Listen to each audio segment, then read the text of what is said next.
Welcome to Sausalito.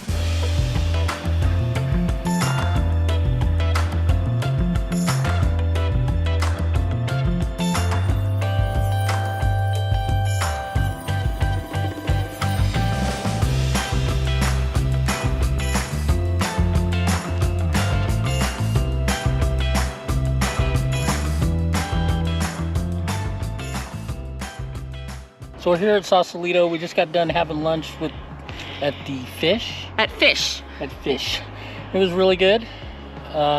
Recommend it if you get over here. Fish is a restaurant down by the water. We're getting in Sausalito. We're getting tacos and a smashed trout burger. See how that is. It's pretty cool. It's a little on the expensive side, but it is right on the water in Sausalito, so kind of expect that a little bit. But we were lucky and found parking right away, and here we are. Got the fish smash burger. It's trout. I've never had a smash burger fish patty before. And Kat got the fish tacos. Those look good. All right, let's dig in. So my fish tacos were incredible. Absolutely loved them. As Harry mentioned before, it is a little pricey, but you're in a tourist area. It's kind of expected. And we didn't have to wait long in line. Although, let me show you what the line ended up being. Oh yeah, that line got long. I know, right? So we were there at noon, so we expected a long line, got a short line, got a place to sit right away, but that wasn't on the patio. You have to order first and then go sit on the patio if you want that view. But I thought it was pretty good. What do you think? Yeah, it was really good. It was fun. And how was your trout sandwich? The trout sandwich was good. Hadn't had a smashed trout sandwich burger before, so glad to try it out. But now here we are down looking at the houseboats. There are over 400 floating homes in Sausalito. So you can walk along the public shore access, but you can't actually walk down by the houses. That's all private property. We're not supposed to. No loitering or trespassing. The history dates all the way back to the late 1800s and converted fishing shacks that were vacation homes for those living across the bay in the city. It wasn't until the 1940s that this community really took off. The eclectic styles date from when they used to use any type of vessel to create the homes, and one of the main reasons they're so much fun and beautiful to tour. Oh, on to our next stop. Okay, one of the reasons we're here in Sausalito today is go to Heath Ceramics. Let's show you around. Heath Ceramics started off as a small-scale pottery shop in 1958 and has developed a reputation for its simple but elegant designs and premium goods. Everything you see here is solid, colorful, and durable. As with all well-made home goods, you will find the cost is a premium, but this isn't target pricing, and each piece will last for decades. We both enjoyed the extras in the shop, like the food table. Look at all those different types of bitters. Might have to get one of those. They have a shop in San Francisco as well that you can take a factory tour so you can see how the tiles are made. How fun would it be to come here and pick out the tiles for your new kitchen or bathroom? The colors are so deep and rich.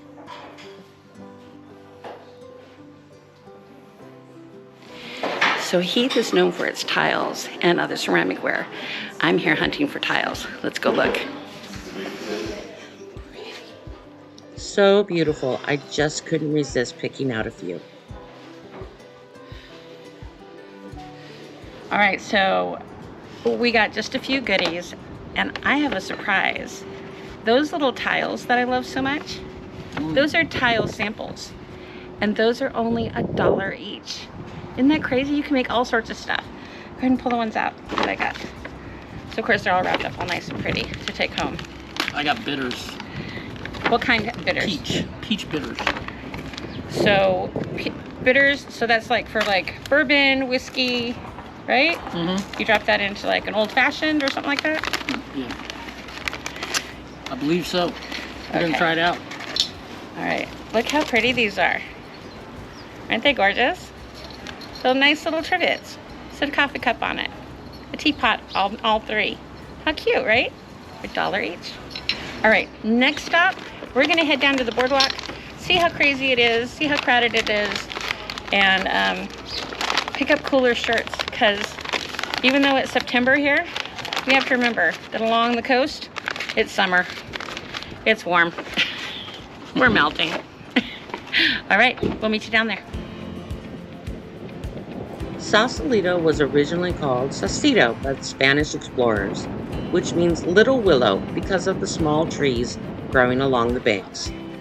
William Richardson, an English seaman, married the Mexican commandant's daughter and is considered Sausalito's founder. In fact, the bay is called Richardson's Bay to this day. In 1945, a major shipyard was constructed and the population boomed. Now it's mainly a tourist area with lots of restaurants and shops to wander and parks to hang out in.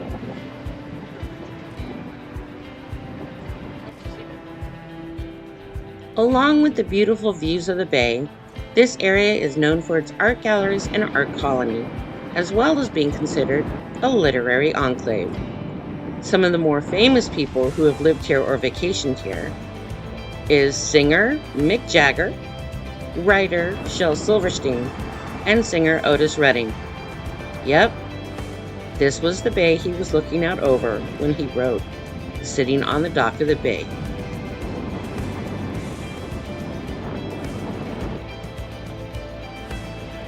This is a very walkable area in Sausalito.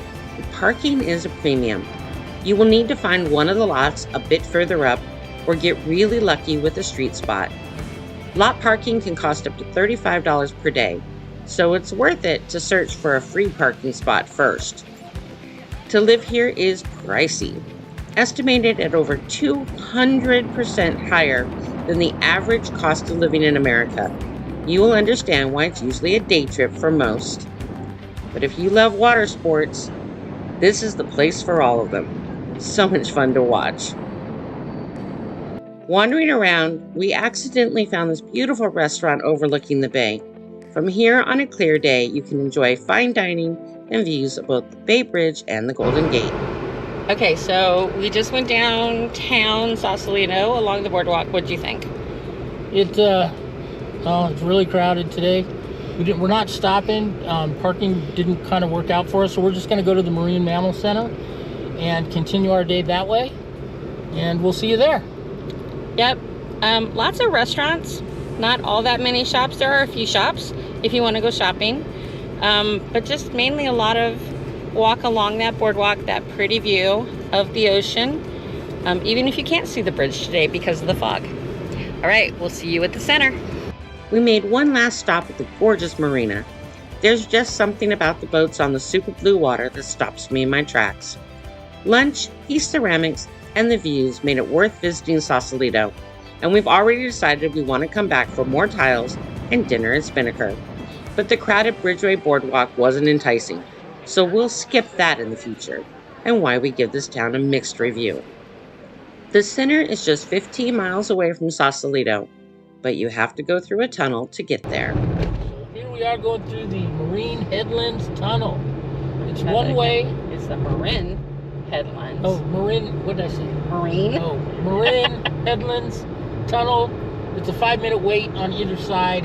It's a one-way tunnel only, as you can see. Clearance is 13.6. And I am not happy about this, just to be clear. Nope, don't like tunnels, but usually they're worth going through for what is on the other side. And there's so much on the other side that most people visiting here never see. Driving through the headlands is wonderful, but if you don't know the history of the area, you may be surprised at the remnants of Fort Cronkite, a former Army base from World War II. But it's only a few minutes to the center where we found all sorts of critters, both sculptures and living, waiting for us on the stairs. All right, we made it to the Marine Mammal Center. There we go. So the Marine Mammal Center is located in the Marin Headlands, and we've been tripping over it all day. Let's go on inside.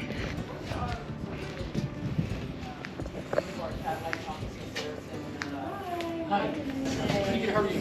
Thank you. Do y'all have reservations? Yes. Purple? Perfect. So as the sign says, you do want to make reservations. They're totally free online before you get here. I would recommend a few days in advance because it does fill up. This area of the center is all about hands-on education. Easy interactives help to illustrate the center's mission while entertaining. As a museum professional, I couldn't help but explore what they had to offer.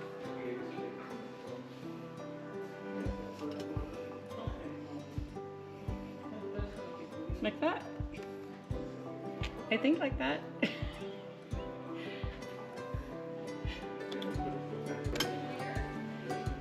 There's even a selfie station where you can pose with your favorite seal or sea lion.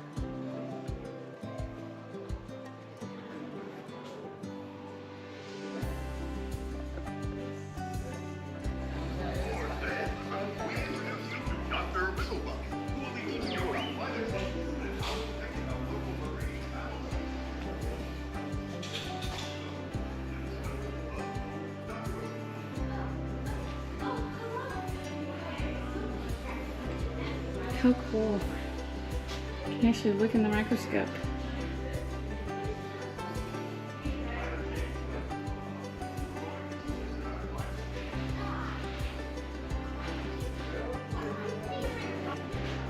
We'll go upstairs and see them in a minute.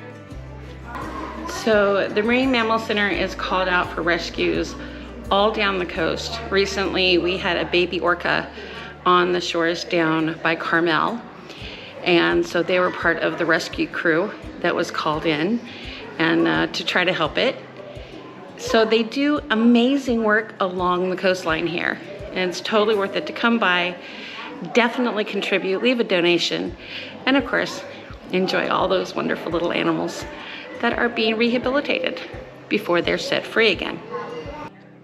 Since 1975, they've rescued more than 24,000 marine mammals along 600 miles of California coastline and the Big Island of Hawaii. Rescue, rehabilitation, and education is their mission. Look. Isn't that beautiful?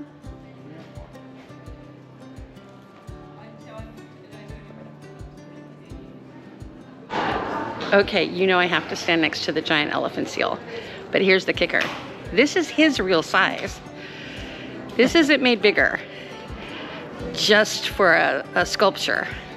This is it, so let's go stand by it. They have a volunteer force of more than 1,400, and with the support of the public, the center is able to respond to marine mammals in distress. You get to self-tour many of the areas here and find out how they feed and care for the animals. What we were not expecting was all the beautiful artwork here. While we saw mostly adults during our visit, the kids who were there seemed to be having a lot of fun too.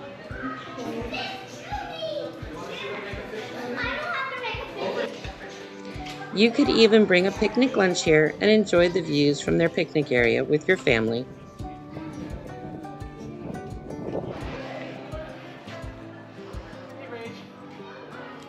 The artwork in the center of the patio is from staff and volunteers and captures some of the sights they've encountered at the center and during release days. Along with the murals, this was one of my favorite parts.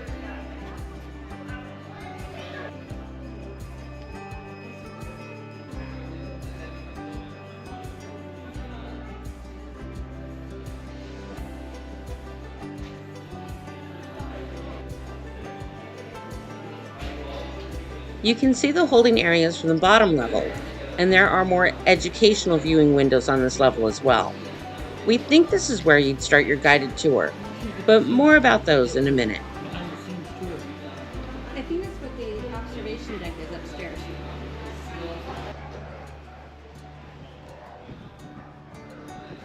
From here, you do want to head upstairs to the observation deck, making your way past another gorgeous mural, and either view from above or take just a few steps down to the overlook. So from up on the upper level, and you can either take the stairs or the elevator to get there, you can actually see the holding pens for the patients whether that be a sea lion, a seal, an otter, and if you're lucky, they might be out and about and moving. I think right now they're sleeping. Let me show you. A big part of the center is research. Their veterinary experts try to develop new techniques to improve rehabilitation and care, and investigate the reasons why marine mammals strand and how these factors are connected to the ecosystem and human health. The more they discover, the more they know how to protect the marine mammal population. You can purchase tickets for a guided tour and get some behind-the-scenes information. They run it 3 times a day, and we had just missed the 1 p.m. tour.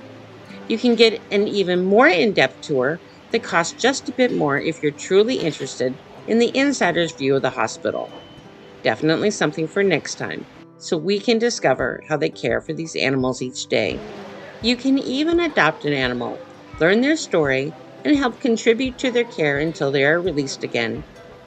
The center is open Friday through Monday each week, except for major holidays. Self-touring is completely free. Just know that you may see a lot of patients or hardly any, depending on how many they have on that day and if they're being active.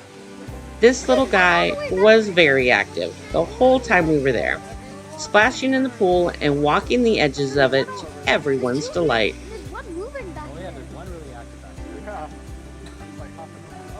Cool mural here at the Marine Mammal Center.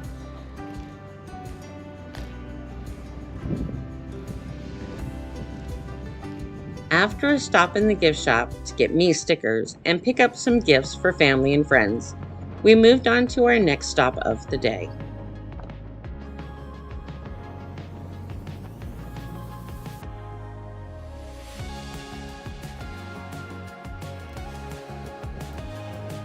Our next mission was to find an overlook of the Golden Gate Bridge.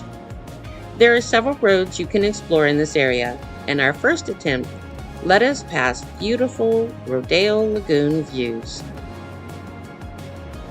And yes, there is a gorgeous beach down that road where you can definitely spend the day.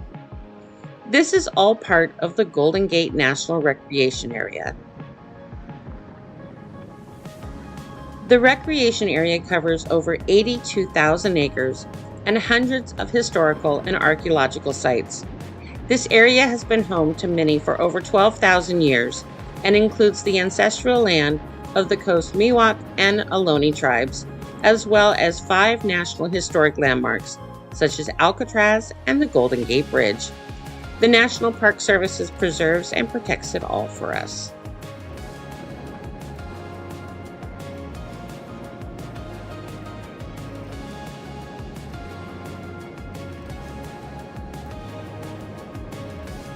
This first attempt also led us past more of Fort Cronkite, including the Nike missile site.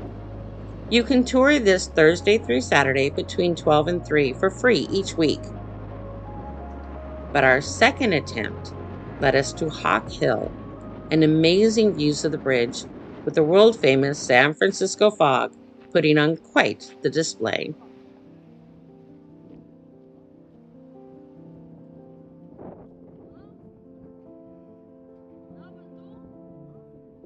See it? I see it. I see the Golden Gate. So we're here at Hawk Hill.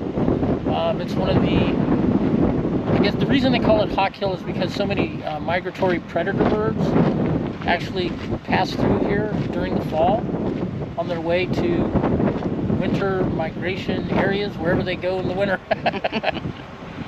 But as you can see, the fog is coming and going behind us. You see the bridge. You don't see the bridge. You see the bridge. Yeah. This is one of the major overlooks for the Golden Gate, and it's just a really fun place to get a view of the city, even when it's foggy and playing peekaboo with you. All right, let's actually go across the bridge and into the city. The Golden Gate Bridge was built in 1937 due to the popularity of the automobile. There was already the ferry service between the city and Marin County, but the bridge would make it so much quicker and easier to get from one side to the other. The views from the headlands are breathtaking and for us made even more dramatic by the always in motion fog and cloud blanket, which allowed us only partial views of the bridge, the city, and Sutro Tower.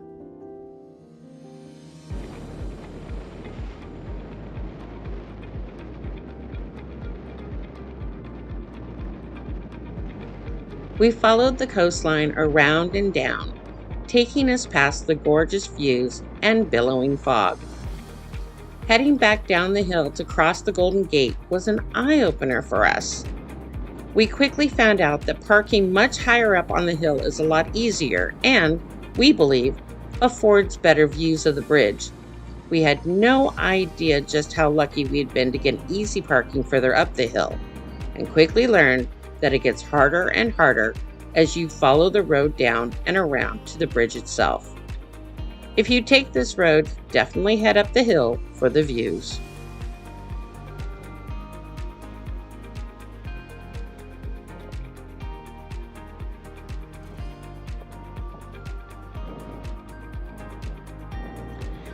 Crossing the bridge can be done by auto, motorcycle, on foot, or on a bike.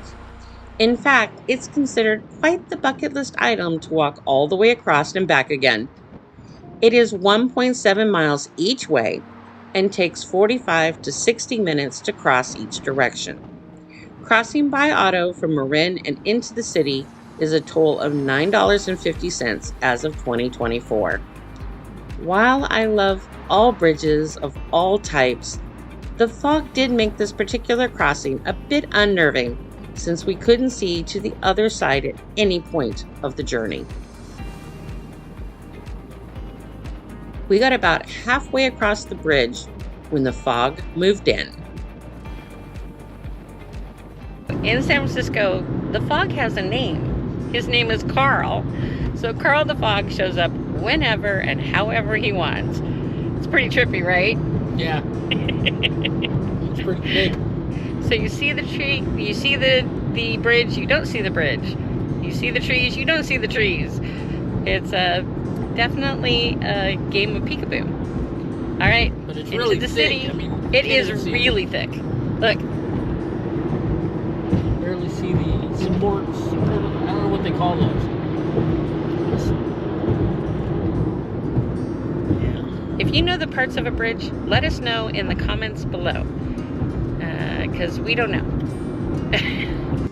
You used to stop at the toll plaza, but now they either read your Easy Pass transponder or take a photo of your license plate and send you a bill in the mail. You can also sign up for a short-term license plate account online.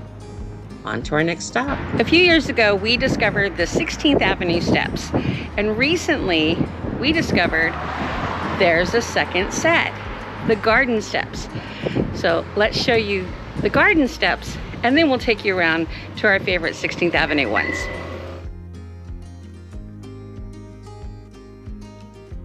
These mosaic steps are located in Golden Gate Heights and were installed in 2013. This set, as well as the other set we discovered first, and will show you in a moment, were designed by artists Eileen Barr and Colette Krucher.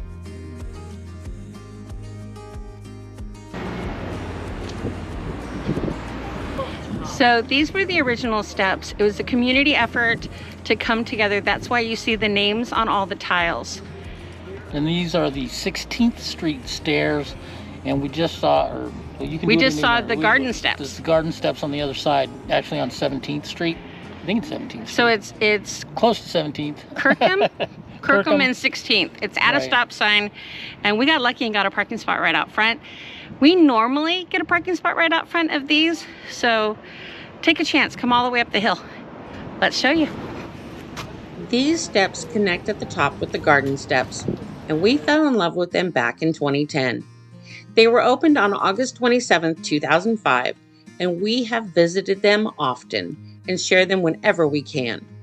During this trip, there was a historian talking to some people about the history of the steps, and we found out that these artists have designed even more tiled steps around the city. Guess we'll have to research those for the next time we return to San Francisco. All right, so our day in San Francisco is not quite over. We still have some more exploration to do, but we're not able to do a full trip here today. That's gonna take maybe a couple days. I don't know, can I talk you into a weekender? Yeah, maybe. We'll see. You guys heard, he said maybe. I'm gonna take that as a yes, Yeah, right? we'll take it as a maybe. Exactly what it says. But yeah, we want to come up. We were thinking about doing the big bus tour and taking the whole day to do that. So Yeah. we're going to try that. But right now, we're going to head over and go to the Wizard and the Wand and get some get a drink at a Harry Potter bar. Cross our fingers, of course, that's parking. You know, karma has to kick in for that to happen. But while you're there, this is the moment where we're gonna ask for a thumbs up. If you haven't subscribed, please do so. And we'll meet you at the bar.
We are huge Harry Potter fans in our family, and when Tori asked us to check out Wizards and Wands before her own trip to the city, we were happy to take a drive-by and take one for the team. Located on the very busy Lombard Street, parking wasn't terribly easy, but we were delighted to find a spot, and so happy we visited the second we walked inside.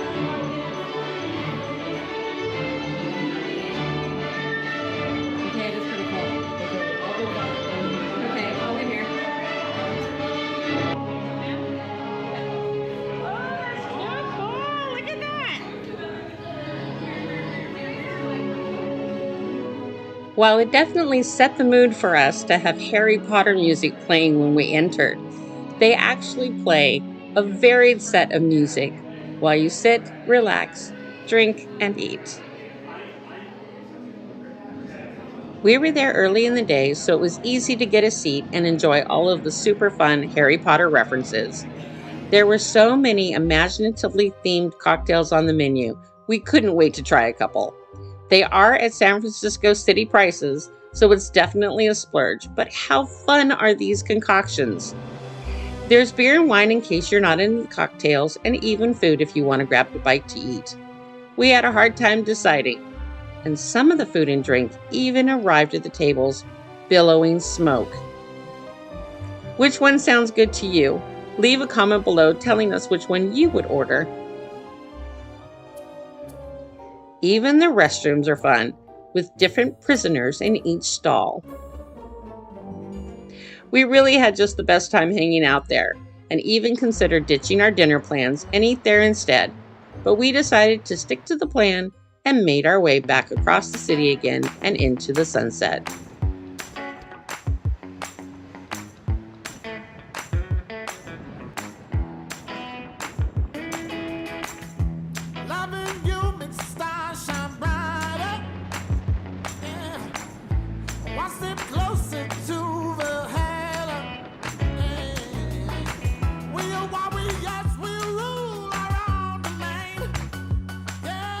Okay, so we're ending our day in the sunset, heading out to dinner, and we're going to Damn fine pizza. I just like saying that. Right, exactly.